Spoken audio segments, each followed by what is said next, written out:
Stephen and Tyler, our sons, seem to have always been together, but they became especially close to Lisa, my husband Jake's sister. Lisa had a strong influence on them, and soon they began to perceive everything she said as the truth. The lies and manipulations with which she entangled our children caused them to distance themselves from us. This happened after Lisa insisted that Stephen and Tyler leave our house. She assured them that it would be the right move, and unfortunately they believed her. An unspeakable tragedy happened shortly after that. Jake died suddenly. I remember having a hard time getting the strength to tell Stephen about it. When I called him, my heart was full of pain and despair, but his response was a real blow.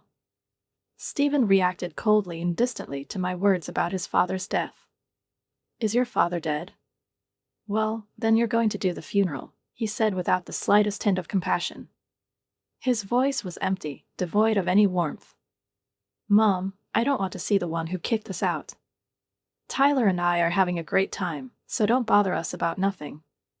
Just tell the relatives that we won't be able to come to the funeral, work or something like that."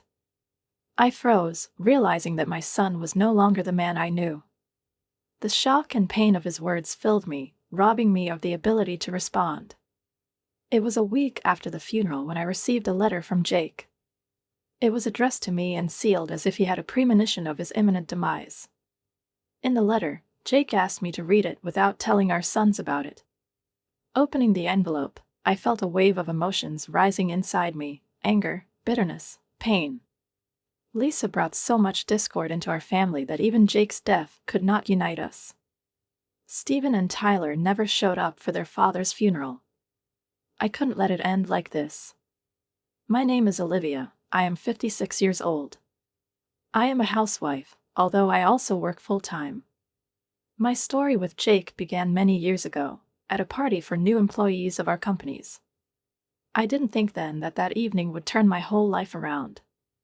I was not a fan of noisy events and rarely allowed myself to drink, but that evening I succumbed to persuasion and accepted several offered drinks. Soon I felt unwell, and feeling uncomfortable, I tried to hide unnoticed. At that moment, Jake came up to me. He noticed me sitting in the corner, trying to leave, and started talking to me. His caring and attentiveness touched me to the depths of my soul. Later, he even ordered me a taxi, and I went home. The next day, feeling grateful, I decided to visit Jake at his office. I took the day off to thank him personally. Jake was surprised to see me on the doorstep, but glad for this unexpected visit. Since then, we began to see each other more often. Our communication turned into friendship, and then into a romantic relationship. We got married soon after. Lisa attracted attention from the first moment, and it was hard not to notice how she stood out from others. At the wedding, she appeared in a snow-white dress, which clearly violated the unspoken rules of the dress code for such events, as it was not just bright, but also frankly defiant. She looked spectacular, but her image seemed too pompous: thick makeup, like a theater actress, and a sharp, rich scent of perfume that filled the entire space around her. I tried to keep calm and not show how much I was upset by her appearance, but Lisa seemed to immediately catch my inner tension. Perhaps it was her insight, or perhaps she just didn't like my image from the very beginning, because she greeted me with a contemptuous smile. When Lisa approached Jake, her words cut through me like a sharp blade.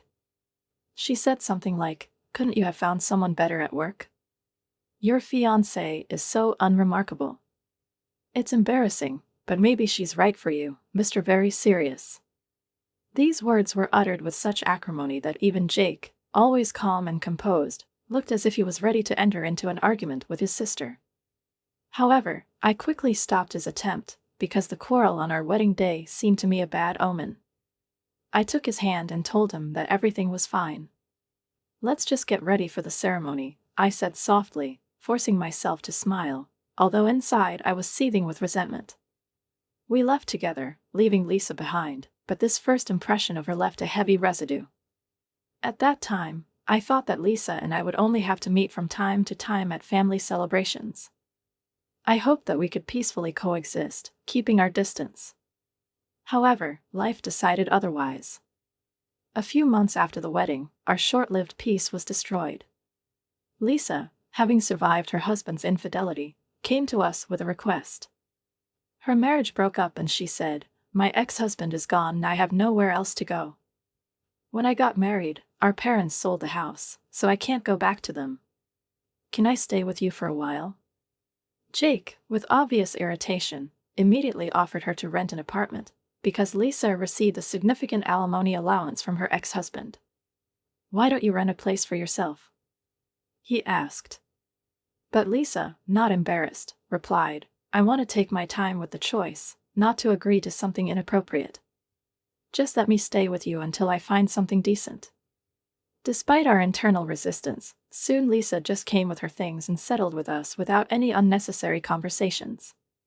She didn't even bother to ask for permission, as if she took it for granted. From the very beginning, her behavior became a source of constant stress for Jake and me. Lisa acted like it was her house and we were just temporary residents. She went out every evening to have fun, and then slept until noon, and spent her days in lazy idleness. She was lying on the couch in the living room, endlessly playing on the phone or just watching TV. This was her daily routine until she went to another meeting with friends again in the evening. One day I took a day off to stay at home, and for the first time I saw what Lisa was doing all day while we were away. When I returned after a long and tiring day at work, barely crossing the threshold, Lisa asked in an irritated tone, "Hey, is dinner ready?" I, trying to contain my irritation, replied that dinner would be ready in 50 minutes. To which she indignantly replied, "For so long? Hurry up." But that wasn't enough for her. Lisa started making sarcastic remarks about my cleaning. "You're not very good at this, are you? You're obviously cutting corners," she said. Her rude comments only reinforced the feeling that in our own home we are no longer masters, but only servants in a foreign kingdom. Lisa, from the very moment she appeared in our house, seemed to bring with her a shadow over our dream of a calm and happy family life. Jake and I shared household chores. He helped with the cleaning, because we both had stressful work, and by evening we had almost no energy left. Lisa, watching this, did not miss the opportunity to insert her comments. "As a wife, you have to do all the housework yourself," she once said. Her tone was dismissive, as if she didn't understand that married life is a partnership where worries are shared between spouses. I tried not to react, not to complain to Jake, because I didn't want to destroy their bond as brother and sister, hoping that everything would somehow work out by itself. However, Jake did notice that I was getting more and more sullen and depressed. One evening, seeing my silence, he asked me what was bothering me. Internally, I hesitated for a long time before deciding to tell him about Lisa's behavior, about her endless claims and reproaches. Upon hearing this, Jake was furious. He immediately went to his sister and told her that her behavior was unacceptable. "You're just a guest here," he said sternly, "and you shouldn't go overboard." Lisa just shrugged her shoulders without batting an eye. "I'm only telling the truth," she replied with cold detachment. She also refused to participate in the payment of household expenses, saying that she was in a state of emotional shock after her husband's infidelity. "How can I work in this condition?" she said plaintively, and at the same time did not miss the opportunity to mention her clothes purchases and night out. This hypocrisy made Jake and me confused and annoyed. All this has greatly influenced our lives. My dream of a quiet, cozy family life was slowly but surely turning into a nightmare. Jake and I have long dreamed of having children, but the constant stress of Lisa prevented us from even thinking about getting tested and starting to plan a family. And so, when, after 6 years of our marriage, I finally found out that I was pregnant, it was a real miracle for us. We were so happy that we couldn't hold back tears of joy. Jake, gripped by new plans, decided that this moment was the perfect excuse to ask Lisa to move out. "We'll need more space when the baby is born," he told her gently, hinting that it was time to look for a new place to live. But Lisa, as always, found a way to avoid a direct answer by turning the conversation in her favor.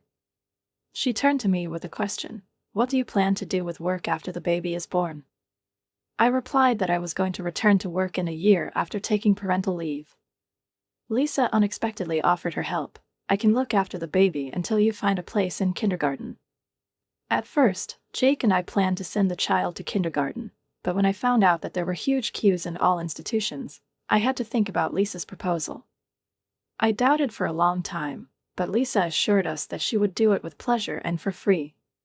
She added, "Your finances will suffer if you decide to stay at home, so it's better if I help."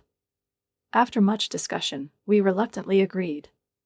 I was worried inside, but to my surprise, Lisa really turned out to be a caring and attentive nanny for our newborn son Stephen.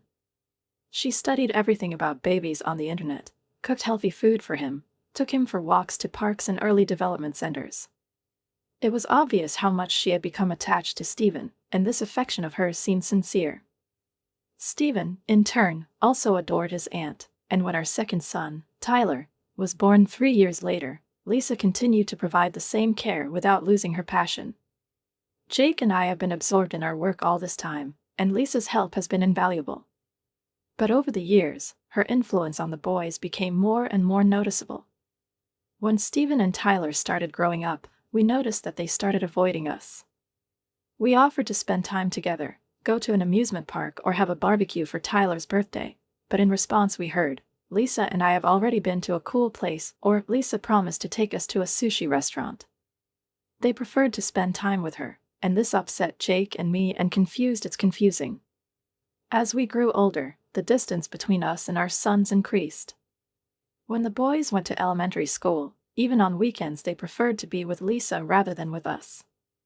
They hardly spoke to us and seemed cold, detached, as if we had lost all importance in their lives. Things got worse when Stephen got older. He began to show outright dissatisfaction with us, ignored our attempts to communicate, and even was rude. One day at dinner, when I asked him not to play on the phone, he snapped sharply, "Shut up, old woman." These words struck me to the heart. I never thought I'd hear this from my own son. But the pain was even worse when he added, "It would be great if Lisa were our mom. She understands us and takes us anywhere." When I heard about Jake, that he lost consciousness at work and ended up in intensive care, the world around me seemed to stop. My heart began to beat faster, and my hands began to tremble. I was shocked, but I tried to control myself, because I had to act quickly. The thought that my husband, my only partner and support, was in such a state was unbearable, but I gathered my willpower and headed to the hospital. On the way there, every minute seemed like an eternity. Different pictures of our moments with Jake popped up in my head, how we rejoiced together at the first successes of our children, how we planned the future, how we supported each other during the most difficult periods of life, when Lisa invaded our house, disturbing its harmony. I wanted to believe that everything would be fine, that it was just a short-term illness caused by stress and overwork. But deep inside, the fear still settled, making me think the worst. When I entered the hospital, my heart sank with anticipation. There are too many white walls, too many faces full of anxiety, and too little confidence in what lies ahead. A nurse met me in the intensive care unit. She asked for my name and led me to the room where Jake was. My husband was lying in a hospital bed, surrounded by machines that beeped faintly, monitoring his vital signs. I walked over to him, feeling my knees give way. He looked pale, his face was tense, as if he was struggling with something invisible inside himself. There was a doctor standing next to me, who soon came up to me. His face was serious, but there was support in his voice. He explained that Jake had suffered a heart attack, probably caused by severe emotional and physical stress. He will need rest and rehabilitation, the doctor said, but added that the main thing now is to wait out the critical hours. I nodded, but the doctor's words, as if through a fog, barely reached my consciousness. All my thoughts were focused only on Jake, on the fact that I could lose him. I took his hand, cold and weak, and whispered, "Jake, you have to fight. We haven't gone all the way yet." Tears rolled down my cheeks, but I quickly brushed them away. I couldn't afford to break down at that moment. We'd been through too much together for it to end like this. I was standing in the living room, trying not to show my emotions, when Lisa, Stephen, and Tyler came into the house without even waiting for a greeting. I could see the greedy impatience in their eyes, reflecting their true intentions. They did not come to share the grief of loss with me, They did not come to support me in the most difficult moment. They were here for the money. Lisa, as usual, spoke first, throwing a sarcastic phrase. Did Jake have an inheritance? Who would have thought that he didn't spend everything on his stingy habits? I looked at her and tried to suppress a surge of anger. My husband, a man who had worked all his life to provide for his family, was now becoming the butt of his own sister's ridicule. Lisa, I said, trying to keep my voice calm, Jake left this for those who were important to him. It's not just money or possessions. This is his last wish, his parting word. Lisa just shrugged, as if what I said didn't matter at all. Tyler and Stephen stood side by side, showing no interest in the meaning of my words. They were waiting for me to get down to business, when I would open the will in front of them, tell them about the amounts, what they would receive. Their faces, once so innocent, now seemed alien to me, steeped in indifference and cold greed. I took out the folder I had brought with me from the bank and put it on the table in front of them. This is all Jake left, I said, opening it and starting to take out the documents. He asked me to give you this. Lisa leaned forward eagerly, her eyes lit up with greed, but when I put some yellowed sheets of paper in front of her, disappointment showed on her face. They were letters, photographs, old memories. What is it? She asked, frowning, her voice full of annoyance. That's what Jake wanted to leave us all, I replied. He wanted us to remember what is really important. Not money, not things, but family, love, our relationship. Stephen snorted with displeasure. Mom, it's all touching, but what about the money? Does he have something real that we can use? Lisa nodded in agreement, her face taking on a cold expression. Come on, don't pull it. Jake was stingy, but not that stingy. He left something valuable, didn't he? I felt my heart constrict with pain. They didn't understand. None of them saw what Jake saw, what he was trying to convey through his last words. But I kept saying, despite their insistence, Jake left something valuable, yes. But it's not money. This is his message to you. He knew how your relationship with him, with us, with your family had become strained. And he wanted you to understand that family is not something that can be bought or sold. This is what we create together, through our actions. Tyler leaned back in his chair and rolled his eyes. Mom, if you start lecturing us on morality now, I'm leaving. I felt tired. A heavy burden fell on my shoulders, and all attempts to explain to them that Jake had left a much more important legacy than they expected seemed in vain. I looked at them, keeping calm despite the storm inside. Lisa swallowed nervously, her eyes darting from me to the digital recorder, as if she was afraid that now her entire carefully hidden world would collapse. There was both embarrassment and defiance in her gaze. Tyler and Stephen also tensed, realizing that the situation was out of control, but not yet knowing what to do next. As the recording continued, her voice rang out in the room again, cold, ruthless, like I'd never heard it before. I'm lonely, Lisa said, her words resonating in the silence like a confession of deep truth. But my nephews listen to me because I know how to manage them. They trust me more than their own parents. Yes, it's so easy to play with children, especially when you give them what they crave, freedom from rules, from responsibilities. All it takes is a little attention, and they're yours. The man on the recording laughed out loud, his laughter filled with disbelief and admiration. You're really tricky, Lisa. But why do you need all this? Her answer sounded almost tired, as if she was already used to justifying her actions. It's just a game. I like to feel needed when their parents can't. And the money? Well, they're always useful. I knew that sooner or later they would come back to me for help, because their parents would let them down. And then I will be their only salvation. With that, I turned off the recording. There was a heavy, suffocating silence in the room. Tyler lowered his head, his face was pale, as if he was about to lose consciousness. Stephen, always confident and brash, looked as if he had just been betrayed in the most brutal way. Lisa, on the other hand, tensed, her face became hard, like a stone mask. She couldn't hide her annoyance anymore, but she also didn't know how to get out of the situation with dignity. This. A lie, Lisa growled, her voice full of indignation. Someone set this up. It's not me. You're just trying to make me look like a villain in order to get all of Jake's inheritance. I shook my head, not letting her accusations throw me off balance. Lisa, these are your words. You know that yourself. Jake probably knew more than you could have guessed. And the fact that he left these notes is his way of showing us all the truth that you've been hiding so carefully. Tyler raised his head, his voice low but full of regret. Mom, is that true? Did you really do all this? Lisa looked at him, her eyes flashing with rage for a moment, but then she changed tactics. They were kids, she replied, shrugging her shoulders as if none of this mattered. I was just trying to protect them. Your parents were always too strict with you, and I was. I was just giving you what you needed. You manipulated us, Stephen interrupted her, his voice shaking with anger and pain.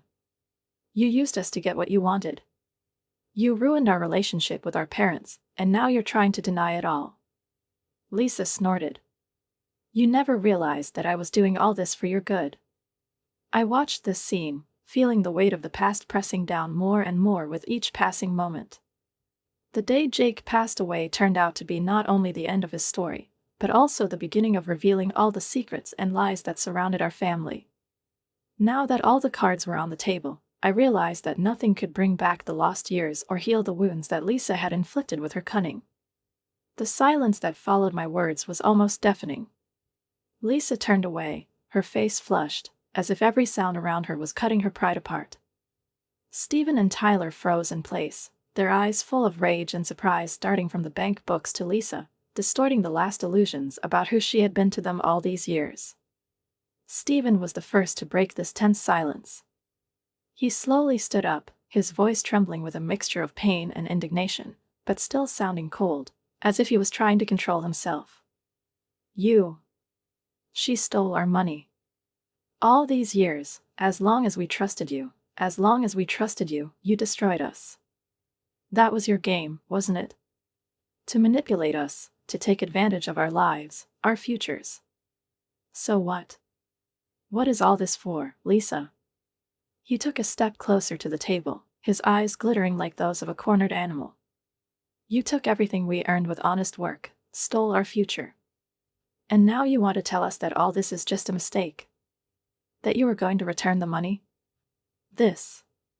It's so pathetic. Lisa flinched, but didn't back down. Her lips were trembling, and her voice, although nervous, remained harsh. Yes, I took them. Because I knew that no one else could handle it the way I could. You're just kids who don't know anything about life, about money. You'd waste it all on nonsense if I gave it to you. I was protecting you.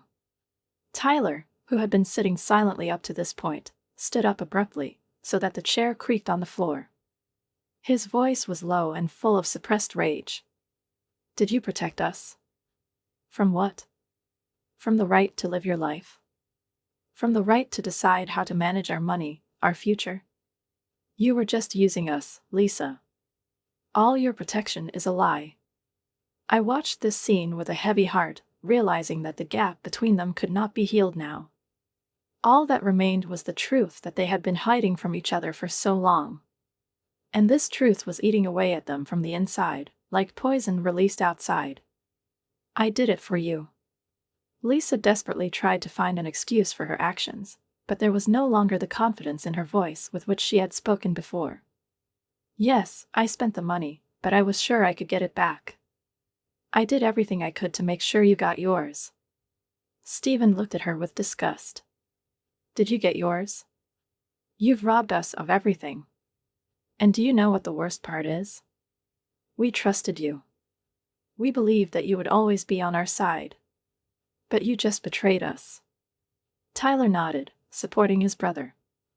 And not just us. You betrayed Jake. You used him the same way you used us, manipulated him, made him believe that he could trust you.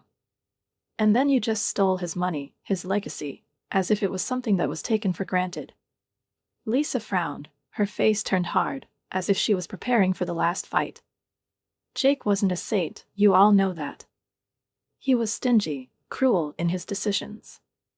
He didn't deserve to have his money with him. I just took what was due to me.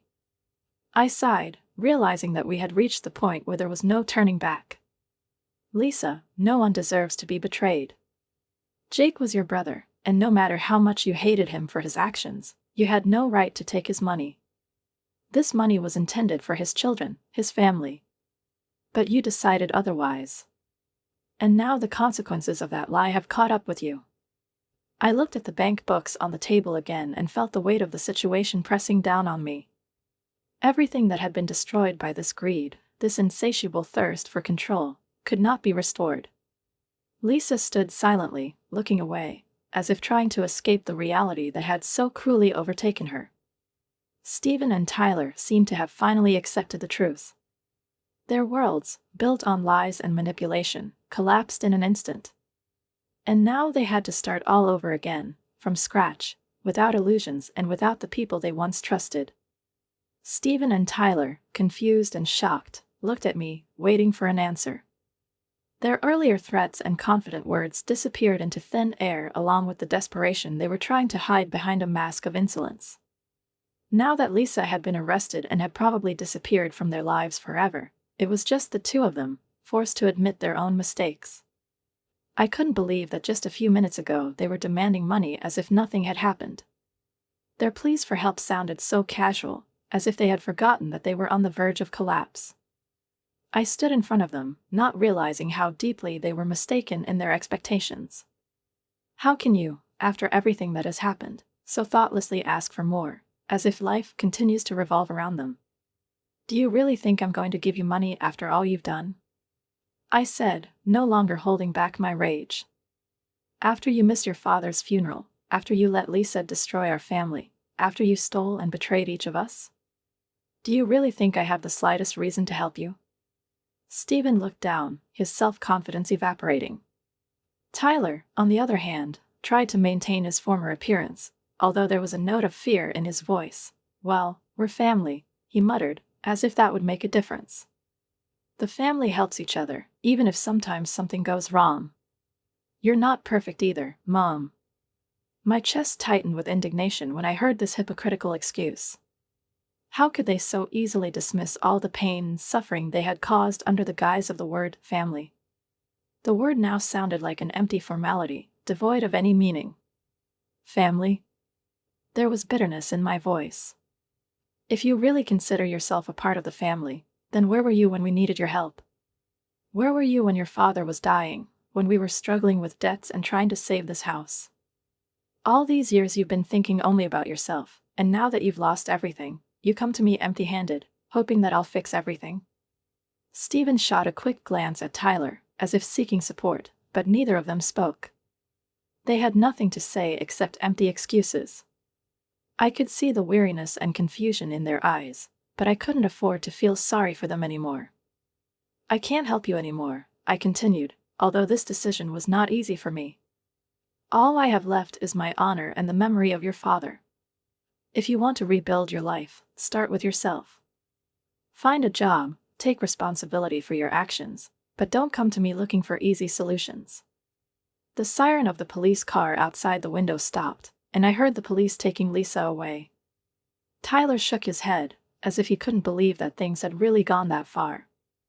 We thought we could at least discuss this, Stephen muttered, his voice shaking with helplessness. Maybe we can solve it somehow, peacefully. Decide? I asked, pushing away the last spark of compassion. You have already made your decisions. And now you have to take responsibility for them. I can't and won't pull you out of your hole anymore. You chose this path yourself, and now you have to go through it to the end.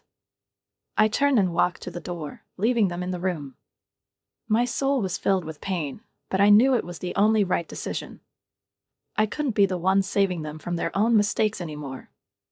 Stephen and Tyler, left with a ruined life and a burden of colossal debts, realized that their former lifestyle had led them to fall.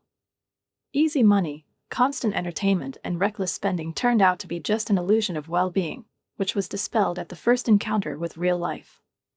Now that all sources of funding had dried up and the excuses had stopped working, they were forced to admit their position. But even after realizing the depth of their mistake, their recklessness continued to haunt them step by step. On the one hand, they vowed to start with a clean slate, immerse themselves in work, forget about useless pleasures. But on the other hand, laziness, which was ingrained in their characters, did not let them go. They were still calling me, as if out of habit, in the hope that I would be able to pull them out of a difficult situation again. "Mom," Tyler's voice sounded on the phone, full of pleading and despair. "I was kicked out of the bar. I need to pay the bill. Please lend me some money. You know I'll have a new job soon. Everything will be fine. It just takes a little time." I listened in silence, clutching the phone in my hands, feeling a wave of indignation cover me again.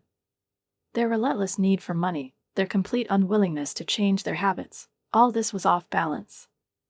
They still could not understand that their usual life was already behind them.